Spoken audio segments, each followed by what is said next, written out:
ಮುಂಗಾರು ಹಾಗೂ ಹಿಂಗಾರು ಮಳೆ ಕೈಕೊಟ್ಟಿದ್ದರಿಂದ ಬೆಳೆ ಹಾನಿಯಾಗಿ ರೈತರು ತೀವ್ರ ಸಂಕಷ್ಟ ಎದುರಿಸುತ್ತಿದ್ದಾರೆ.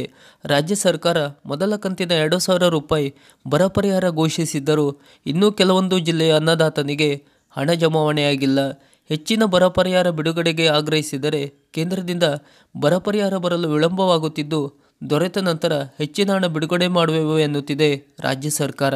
ರಾಜ್ಯ ಮತ್ತು ಕೇಂದ್ರ ಸರ್ಕಾರದ ಹಗ್ಗಜಗ್ಗಾಟದ ನಡುವೆ ರೈತನಿಗೆ ಸಂಕಷ್ಟ ತಂದೊಡ್ಡಿದೆ. ತುಮಕೂರು ಜಿಲ್ಲೆಗೆ ಈಗಾಗಲೇ ಬರ ಪರಿಹಾರ ಹಣ ಬಿಡುಗಡೆಯಾಗಿ ಜಿಲ್ಲಾಧಿಕಾರಿಗಳಿಂದ ಅನುಮೋದನೆ ದೊರೆತರೂ ರೈತರಿಗೆ ಬರ ಪರಿಹಾರ ಹಣ ಜಮಾವಣೆಯಾಗಿಲ್ಲ.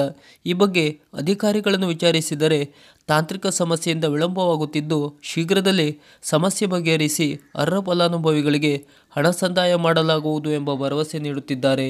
ಈ ಜಿಲ್ಲೆಯ 10 ತಾಲೂಕುಗಳನ್ನು ರಾಜ್ಯ ಸರ್ಕಾರ ಬರಪೀಡಿತ ತಾಲೂಕು ಎಂದು ಘೋಷಿಸಿತ್ತು ಮತ್ತು ಕೇಂದ್ರ ಬರ ಅಧ್ಯಯನ ತಂಡ ಸಮೀಕ್ಷೆ ನಡೆಸಿ ವರದಿಯನ್ನು ಕೂಡ ಸರ್ಕಾರಕ್ಕೆ ಸಲ್ಲಿಸಿತ್ತು.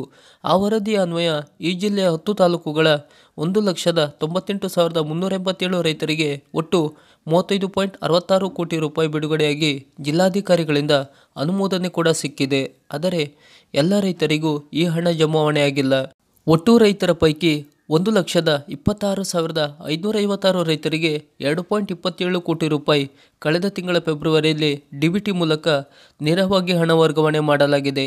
ಇನ್ನು 71,831 ರೈತರಿಗೆ 12.92 ಕೋಟಿ ರೂಪಾಯಿ ಬರ ಪರಿಹಾರ ಹಣ ಜಮಾವಣೆಯಾಗಬೇಕಿದೆ. ಕೆಲವು ರೈತರ Aadhaar bank mapping, Aadhaar NPCI link, Aadhaar name mismatch, bank account inactive ಇಂಥ ನಾನಾ ತಾಂತ್ರಿಕ ಸಮಸ್ಯೆಯಿಂದ ಬೆಳೆ ನಷ್ಟ ಪರಿಹಾರ ಖಾತೆಗೆ ಜಮಾವಣೆಯಾಗಿಲ್ಲ.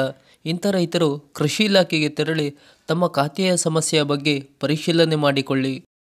ಈ ಮಾಹಿತಿ ನಿಮಗಿಷ್ಟವಾದರೆ ಲೈಕ್ ಮಾಡಿ, ಶೇರ್ ಮಾಡಿ ಹಾಗೂ ನಮ್ಮ ಚಾನಲನ್ನು ಸಬ್ಸ್ಕ್ರೈಬ್ ಮಾಡಿ. ನಮಸ್ಕಾರ.